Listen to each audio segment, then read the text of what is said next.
सौभाग्य न सब दिन सोता है।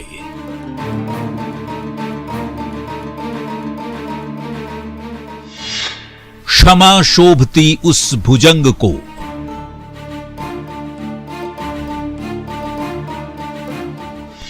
धन को मैं धूल समझता हूं,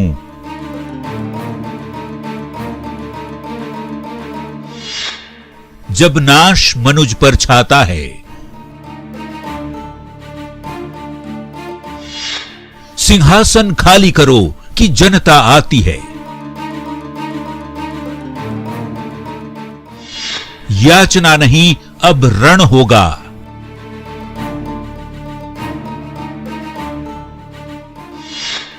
अपने समय का सूर्य हूं मैं।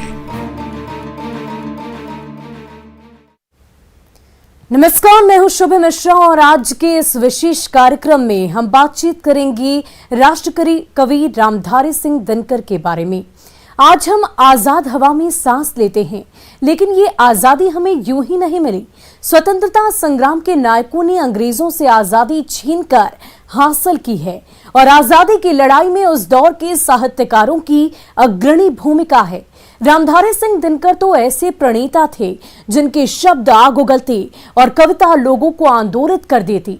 दिनकर के शब्दों में आक्रोश और क्रांति की ऐसा आह्वान होता कि अंग्रेज भी थर्रा उठते। नेहरू दिनकर के परम मित्रों में से एक थे, लेकिन दिनकर नेहरू को भी अपने ओजस्वी शब्दों से हर कदम पर संभालते रहते।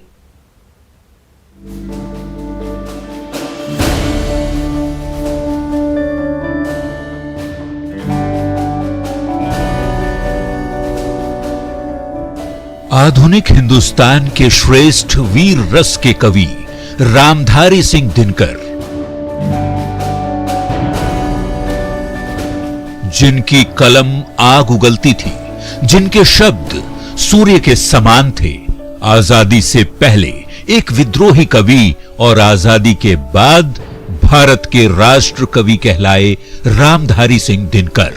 रामधारी सिंह की कविताओं में ओज, विद्रोह, आक्रोश और क्रांति की पुकार है, तो दूसरी ओर कोमल श्रृंगारिक भावनाओं की अभिव्यक्ति।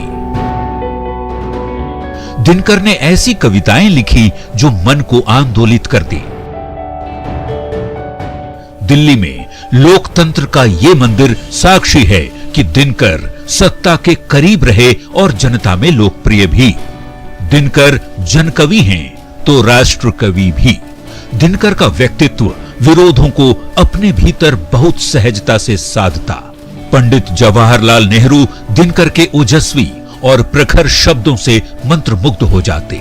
खिंचाव ऐसी कि रामधारी सिंह दिनकर को पंडित जी राज्यसभा भेज देते हैं। लेकिन दिनकर का व्यक्तित्व सत्ता में शरणार्थी बनकर रहने वाला नहीं था। रामधारी सिंह दिनकर ने इसी संसद में पंडित जवाहरलाल नेहरू के खिलाफ कविता पढ़ी थी। आपको जानकर हैरानी होगी कि दिनकर को राज्यसभा भेजने वाले पंडित नेहरू ही थे। बावजूद वो लगातार इसी सदन में नेहरू की मुखालफत करते रहे। आखिर कौन थे दिनकर? आज की युवा पीढ़ी दिनकर का नाम सुनकर शायद टीवी चैनल स्विच कर ले, लेकिन ठहरिए, दिनकर अपने समय के सूर्य हैं। ऐसा सूर्य जो कभी अस्त नहीं होता।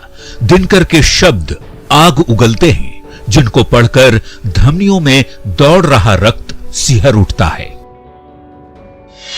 पीकर जिनकी लाल शिखाएं, उगल रही 100 लपट दिशाएं, जिनके सिंहनाद से सहमी धरती रही अभी तक डोल, कलम आज उनकी जय बोल। अब आप भी पूछना चाहते हैं कौन थे दिनकर? दिनकर पंडित जवाहरलाल नेहरू के सबसे करीबी मित्रों में से एक थे, लेकिन जब 1962 में देश को चीन के हाथों हार झेलनी पड़ी तो संसद में दिनकर अपनी कविता से नेहरू को ललकारना नहीं भूले। दिनकर को सुन पूरा संसद सन्न था। आप भी सुनेंगे वो कविता। देखने में देवता सदृश लगता है, बंद कमरे में बैठकर गलत हुक्म लिखता है। जिस पापी को गुण नहीं गोत्र प्यारा हो, समझो उसी ने हमें मारा है। कल्पना कीजिए तत्कालीन प्रधानमंत्री नेहरू को ये बेहद कठोर पंक्तियां कितनी चुभी होंगी। अब तो आप जरूर दिनकर को जानने समझने के लिए उत्सुक हो गए होंगे।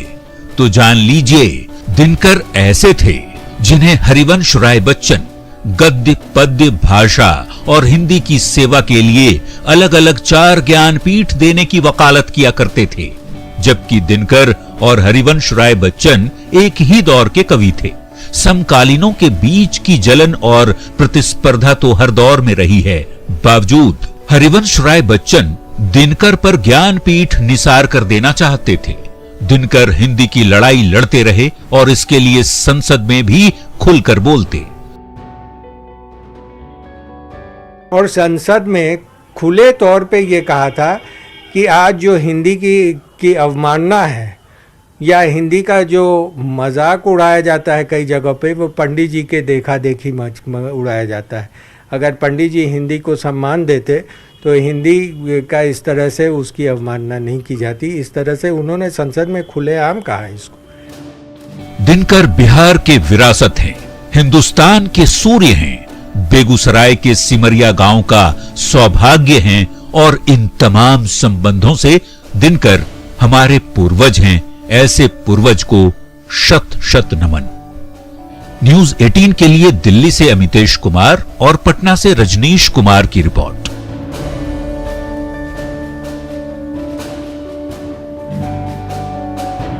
और बेगूसराय की धरती पर जन्म, गरीबी से संघर्ष, आजादी में प्रणेता की भूमिका, आजादी के बाद संसद में वंचितों की आवाज बनी रामधारी सिंह दिनकर। हिंदी के ओजस्वी कवि रामधारी सिंह दिनकर को पूरे देश ने सराखों पर बिठाया।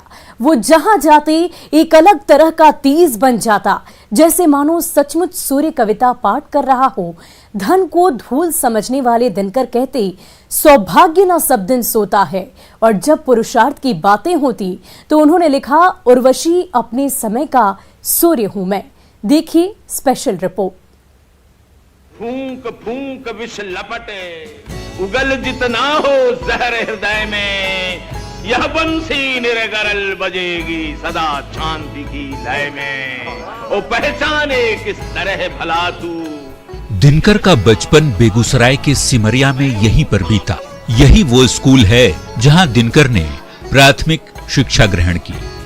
दिनकर नहीं हैं, लेकिन उनके शब्द आज भी यहां जन जन की जुबान पर है। इन बच्चों को दिनकर का पाठ करते देखिए। समर शेष है नहीं पाप का, भागी केवल व्याध, जो तटस्थ है भाग लिखेगा उसका भी अपराध। इन बच्चों को समर शेष है का अर्थ पता है, इन्हें दिनकर के होने का मायने पता है। कहते हैं मैं भी बनूंगा दिनकर। कि हमारे जो दादा दादी जो थे वो कहते थे कि इस विद्यालय में कभी दिनकर जी पढ़ा करते थे, और हम लोगों का भी सपना है कि हम लोग भी आगे चलकर दिनकर जी के तरह हो और हमारा यह जो खंडर है वो भी पुनर्जीवित हो जाए। वो बताते कि दिनकर जी यहाँ पर 1921 ईस्वी से 1923 ईस्वी तक यहाँ पढ़ाई कर रहे थे। हम भी चाहते हैं कि हम भी दिनकर बने। देख सके कि यहाँ पे राष्ट्रकवि रामधारी सिंह दिनकर पढ़ के निकले थे और बच्चे भी यहाँ पे पढ़ सकेंगे और बच्चे के भी दिल में उत्सुकता होगी कि वो भी दिनकर के जैसा बने। और मैं चाहती हूँ कि मैं भी आगे पढ़ लिख कर दिनकर के जैसे बनूंगी। रामधारी सिंह दिनकर यहाँ के रग रग में बसे हैं। यहाँ सुबह शाम कोई न कोई दिनकर को गाता गुनगुनाता मिल जाएगा।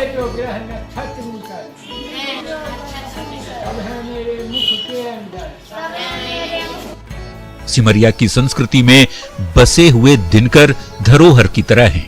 रामधारी सिंह दिनकर के भतीजे नरेश सिंह को सुनिए, सुनकर आनंद आएगा। नेता मैं भी तो बंधु हूँ, भारत के रेशमी नगर में रहता हूँ।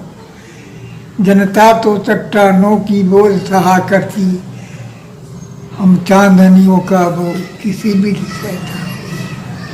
ये दिनकर जी की लिखी हुई भारत का यह रेशमी। शब्दों के सूर्य दिनकर का जन्म 23 सितंबर 1908 को बिहार में बेगूसराय के सिमरिया गांव में हुआ। सामान्य किसान रवि सिंह के परिवार में दिनकर का जन्म हुआ। बचपन में ही उनके पिता का देहावसान हो गया। बचपन से लेकर किशोरावस्था तक उनका जीवन देहात में बीता। मोकामा से 10वीं की पढ़ाई पूरी की। रामधारी सिंह दिनकर की आर्थिक स्थिति इतनी खराब थी कि वो स्कूल के लिए एक जूते तक नहीं खरीद सकते थे। हाई स्कूल के पढ़ाई के दौरान ही उनकी शादी हो चुकी थी और वो एक पुत्र के पिता भी बन गए थे। 1928 में मैट्रिक पास करने के बाद उन्होंने पटना विश्वविद्यालय से इतिहास से बीए ऑनर्स किया और उसके बाद 1 साल बाद ही एक स्कूल में प्रधानाध्यापक नियुक्त किए गए। 1934 से 1947 तक उन्होंने बिहार राज्य सरकार में सब रजिस्ट्रार और प्रचार विभाग के उप निदेशक के पद पर कार्य किया। मुजफ्फरपुर कॉलेज में 1950 से 1952 तक वे हिंदी विभाग के विभागाध्यक्ष रहे। भागलपुर विश्वविद्यालय के कुलपति के पद पर भी रहे।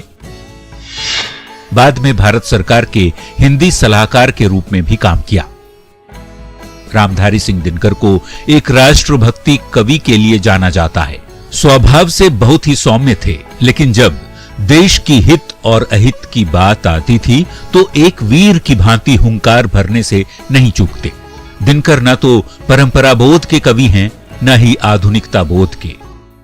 यह कहना बहुत मुश्किल होगा कि दिनकर परंपरा बोध के कवि हैं या आधुनिकता बोध के। वस्तुतः कविता में इन दोनों का संतुलन ही दिनकर को दिनकर बनाता है। उनकी अधिकांश कविताओं के शीर्षक और कथात्मक धरातल इतिहास और संस्कृति से ग्रहण किए हुए हैं। इसलिए वे सदैव इस बात के प्रति सचेत रहते थे कि उन्हें कोई अतीत जीवी या परंपरावादी न समझे। उर्वशी लिखने के बाद उन्होंने इसका खुलासा करते हुए कहा कि जब भी अतीत में जाता हूं मुर्दों को नहीं जिलाता हूं, पीछे हटकर फेंकता बाण जिससे कंपित हो वर्तमान, हो खंडहर या भग्नावशेष, पर कहीं बचा हो स्नेह शेष, तो जा उसको ले आता हूं, निज युग का दिया जलाता हूं। लोकतंत्र का अलख जगाने वाली दिनकर की कालजयी कविताओं ने भारत के उदय में अहम योगदान दिया और जब देश में इमरजेंसी के खिलाफ बिगुल बजा तो दिनकर की कविता सिंहासन खाली करो की जनता आती है आंदोलन का एंथम बन चुका था। जयप्रकाश नारायण ने खुद दिल्ली के रामलीला मैदान में दिनकर की ये कविता सुनाकर लोकतंत्र की रक्षा का आह्वान किया था। जो जयप्रकाश जी का आंदोलन रहा उसमें ये कविता नारे के तौर पे लोगों ने लोग इसको बोलते थे, सिंहासन खाली करो की जनता आती।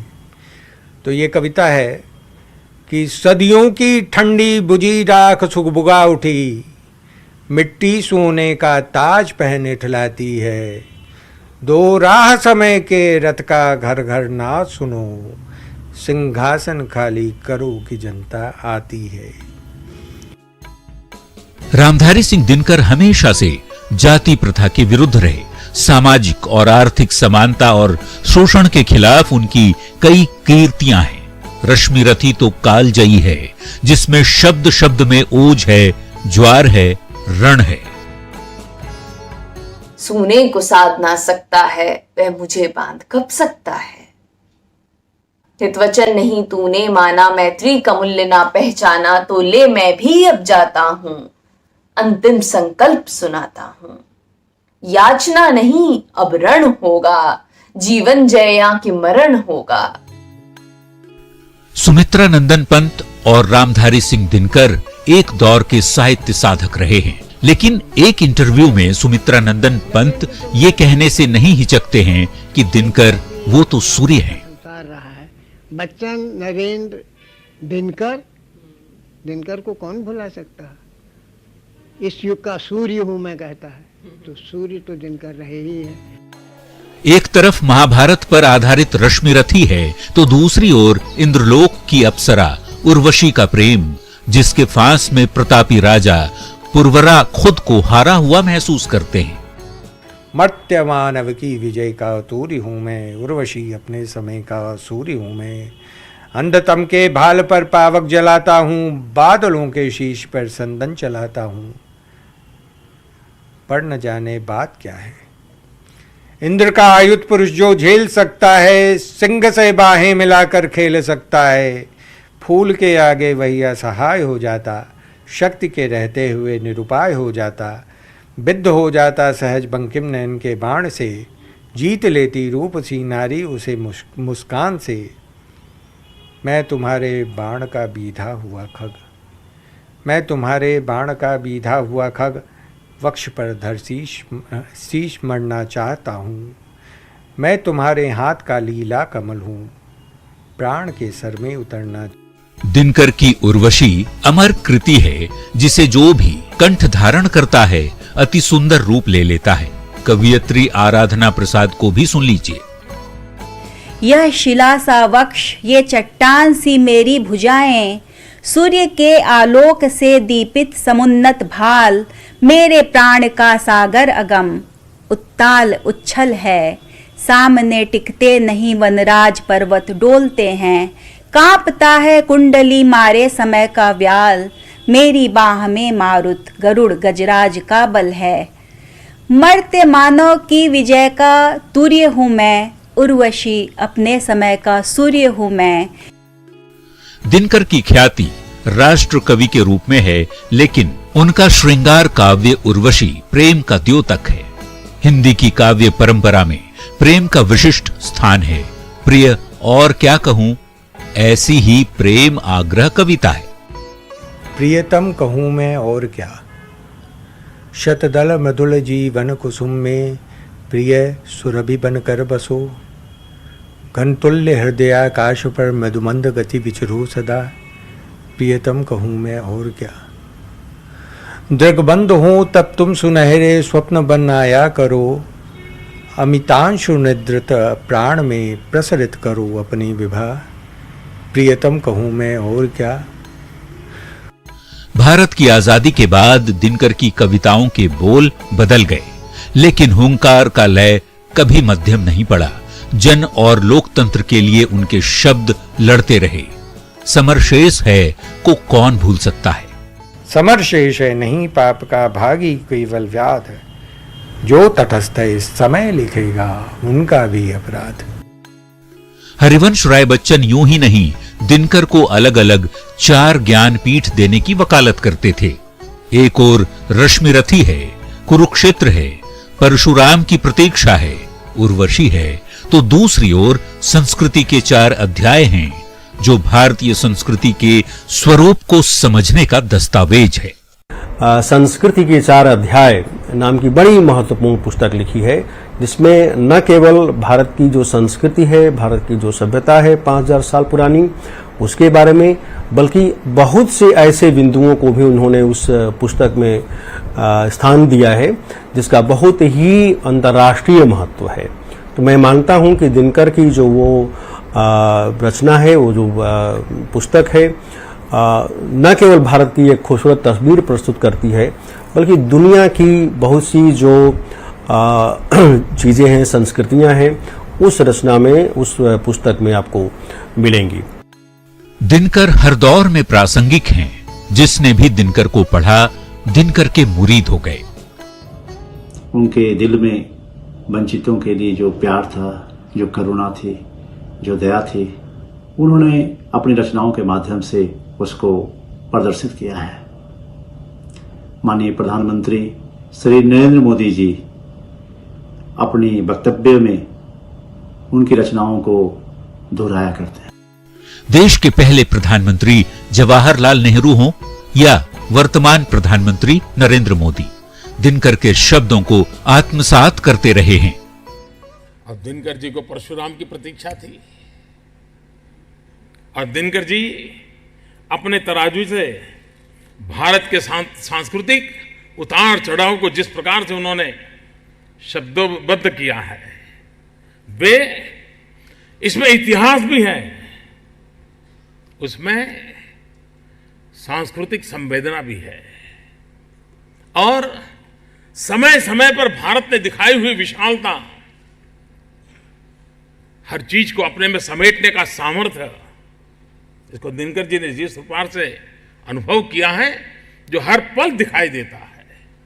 और इस प्रकार से दिनकर जी के माध्यम से भारत को समझने की खिड़की हम खोल सकते। दिनकर के शब्दों में ही कहें तो जिसे पढ़ने की आदत नहीं वह अपनी निकट की दुनिया का कैदी है।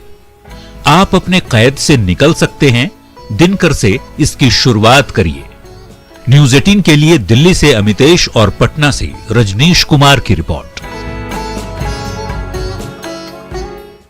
और फिलहाल के लिए हमारे इस विशेष कार्यक्रम में आज बस इतना ही। मुझे दीजिए इजाजत। आप बने रहे न्यूज़ 18 बिहार झारखंड के साथ।